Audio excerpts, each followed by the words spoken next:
Breaking news ৩ ধাপে কার্যকর হচ্ছে নবম পে স্কেল।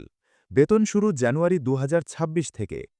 তো দর্শক, ভিডিওটি শুরু করার আগে বরাবরের মতো রিকোয়েস্ট, যে সকল সরকারি চাকরিজীবী ভিডিওটি দেখছেন দয়া করে ভিডিওতে লাইক দিয়ে এবং চ্যানেলটি সাবস্ক্রাইব করে ভিডিওটি আপনার সহকর্মীর কাছে শেয়ার করে দিন। অবশেষে সরকারি চাকরিজীবীদের দীর্ঘ প্রতীক্ষিত নবম জাতীয় পে স্কেলের বাস্তবায়ন নিয়ে বড় সিদ্ধান্ত সামনে এসেছে। সরকারের উচ্চ পর্যায়ের একাধিক সূত্র জানিয়েছে, একবারে নয় বরং ৩ ধাপে বাস্তবায়ন করা হবে নতুন এই পে স্কেল। আর সবচেয়ে বড় সুখবর হল ২০২৬ সালের জানুয়ারি মাস থেকেই শুরু হয়ে যাবে নতুন মূল বেতনের কার্যকারিতা।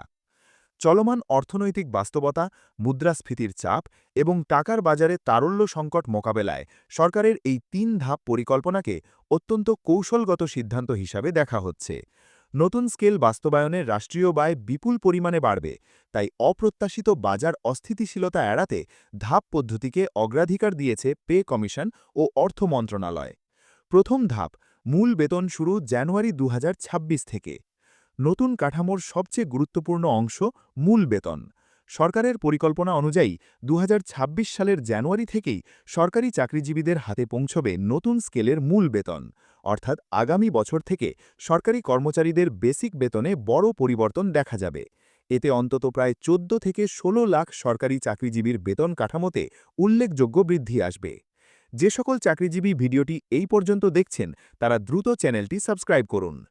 এই ধাপটিকে সর্বোচ্চ গুরুত্ব দিয়ে দেখা হচ্ছে। মূল বেতন বাড়লে কর্মচারীর আর্থিক নিরাপত্তা, ঋণ আদায় ক্ষমতা এবং ভবিষ্যৎ পেনশন ভিত্তিক সুবিধা আরও বৃদ্ধি পাবে। তাই সরকারের সর্বোচ্চ অগ্রাধিকার প্রথমেই মূল বেতন বাস্তবায়ন। দ্বিতীয় ধাপ, ভাতাদি কার্যকর হবে জুন ২০২৬ থেকে।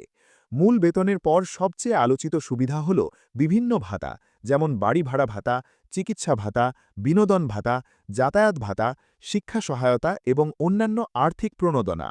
সরকারের ঘোষণা অনুযায়ী ২০২৬ সালের জুন মাস থেকে শুরু হবে দ্বিতীয় ধাপ। এই ধাপে মূল বেতনের বাইরে সমস্ত আর্থিক ভাতা জাতীয়ভাবে পুনর্বিন্যাস করে কর্মচারীদের হাতে দেওয়া হবে।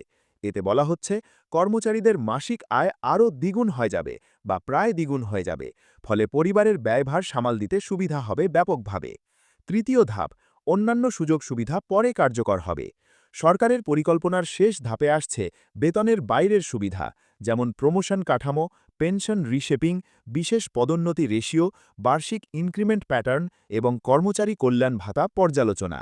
এগুলো ধীরে ধীরে সময়সূচি অনুযায়ী কার্যকর করা হবে, কারণ দেশের আর্থ-সামাজিক পরিস্থিতি বিবেচনায় বৃহৎ আর্থিক সিদ্ধান্তগুলো ধাপে ধাপে গ্রহণ করা অপরিহার্য বলে মনে করছেন বিশেষজ্ঞরা।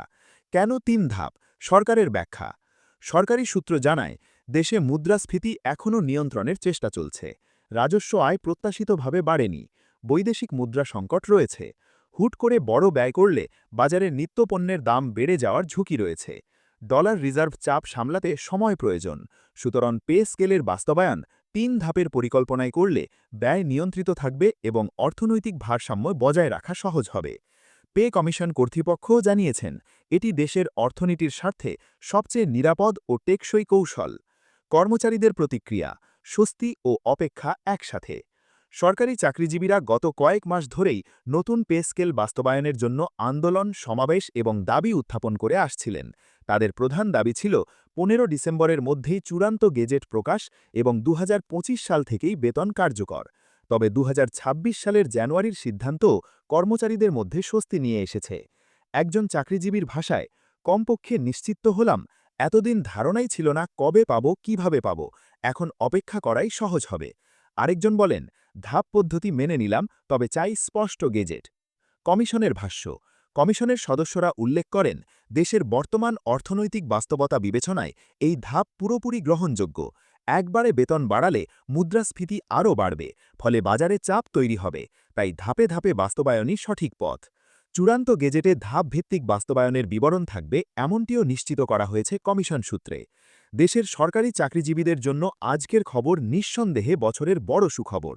বহুদিন ধরে আন্দোলন, ব্যর্থ আলোচনা, প্রত্যাশা, হতাশার পর অবশেষে বাস্তব চিত্র সামনে এসেছে।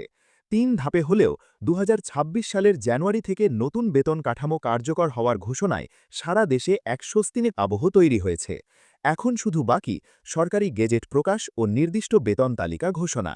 এই মুহূর্তে দেশের প্রশাসন ও সরকারি কর্মচারীদের দৃষ্টি এক জায়গায়। পে স্কেল গেজেট কবে আসছে? এই ছিল আজকের আপডেট।